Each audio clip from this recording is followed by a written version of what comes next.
Shalom Bapak Ibu Saudara yang dikasihi Tuhan. Seri pengajaran hari ini berjudul Apapun alasannya, jangan membalas. Saudara, kalau kita dibully, disakiti, diumpat, diperlakukan kasar, atau dijahati, paling enak kalau kita dapat membalas. Rasanya lega. Orang Jawa ngomong plong. Apalagi kalau kita mempunyai daya dan kekuasaan, kaya, punya relasi pejabat, kita bahkan bisa berkata, rasain pembalasanku sekarang. Kita bahkan bisa berkata, sekarang kamu baru tahu siapa saya. Pertanyaannya, apakah itu dibenarkan? Apakah itu perbuatan yang dikehendaki Tuhan? Pasti kita semua berkata tidak. Biasanya kita bisa berkata begitu karena kita tidak sedang mengalami. Tapi kalau kita mengalami, belum tentu kita juga tidak membalas. Itulah sebabnya ada istri yang selingkuh untuk membalas suaminya. Ada wanita yang suka mempermainkan pria karena pernah dilecehkan, jadi dendam. Ada anak yang berlaku badung dan kasar sebab diperlakukan secara kasar oleh orang tuanya. Ada juga yang sampai tega melakukan pembunuhan hanya gara-gara tersakiti oleh ucapan atau perkataan seseorang. Pertanyaannya sekali lagi, apakah itu perbuatan yang dikehendaki Tuhan? Apakah itu perbuatan yang memuliakan Tuhan? Tentu tidak. Roma 12 ayat 19-21 berkata, saudara-saudaraku yang kekasih, janganlah kamu sendiri menuntut pembalasan, tetapi berilah tempat kepada murka Allah. Sebab ada tertulis, pembalasan itu adalah hakku. Akulah yang akan menuntut pembalasan, firman Tuhan. Tetapi jika seterumu lapar, berilah dia makan. Jika ia haus, berilah dia minum. Dengan berbuat demikian, kamu menumpukkan bara api di atas kepalanya.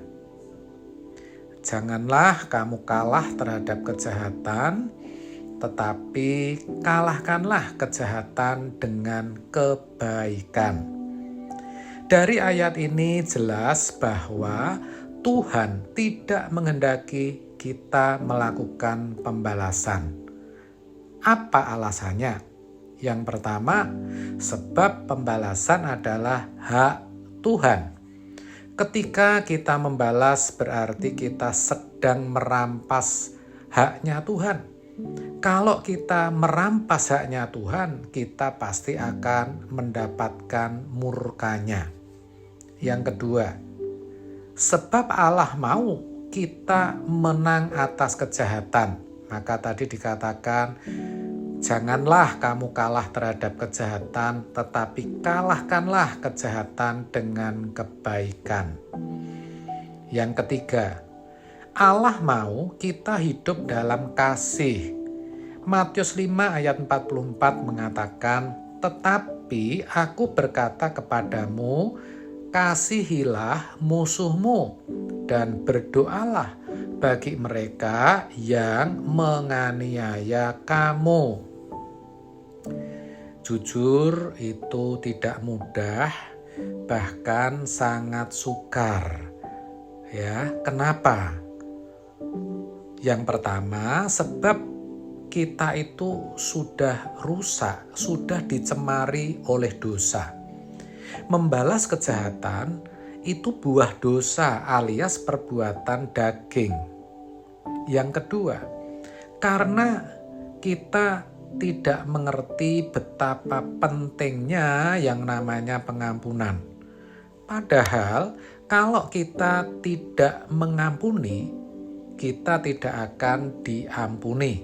Matius 6 ayat 12. Lalu bagaimana agar kita bisa tidak membalas? Bagaimana agar kita bisa mengampuni? Bagaimana agar kita bisa mendoakan musuh kita, orang yang menganiaya kita? Nah, saudara, kita harus sadar bahwa kita itu lebih jahat dan lebih brengsek dari mereka di hadapan Tuhan. Sebab sejatinya kita itu seteru Allah, musuh Allah. Kita itu pemberontak yang layak harus dibinasakan. Tetapi Allah berkenan mengampuni kita melalui salib Kristus. Yesaya berkata dalam Yesaya 1 ayat 18, sekalipun dosamu merah seperti kirmisi, akan menjadi putih seperti salju. Sekalipun berwarna merah seperti kain kesumba, akan menjadi putih seperti bulu domba. Tidak hanya itu, Allah bahkan juga melupakan kesalahan dan dosa kita. Ibrani 8 ayat 12. Sebab aku menaruh belas kasihan terhadap kesalahan mereka dan tidak lagi mengingat dosa-dosa mereka. Mungkin saat ini saudara sedang mengalami penderitaan karena ulah seseorang. Saudara mungkin sedang diperlakukan kasar, dimaki-maki, atau difitnah. Apapun alasannya, jangan membalas. Saya ulang, apapun alasannya, jangan pernah membalas. Sebaliknya, lepaskan pengampunan dan doakan mereka. Maka, saudara tidak hanya akan dipulihkan Tuhan, tapi hidup saudara akan diangkat Tuhan. Ingatlah Yusuf ketika saudara-saudaranya yang menyakiti dan membuatnya sengsara, ketakutan ketika ada di hadapan Yusuf. Mereka takut kalau Yusuf akan melakukan pembalasan.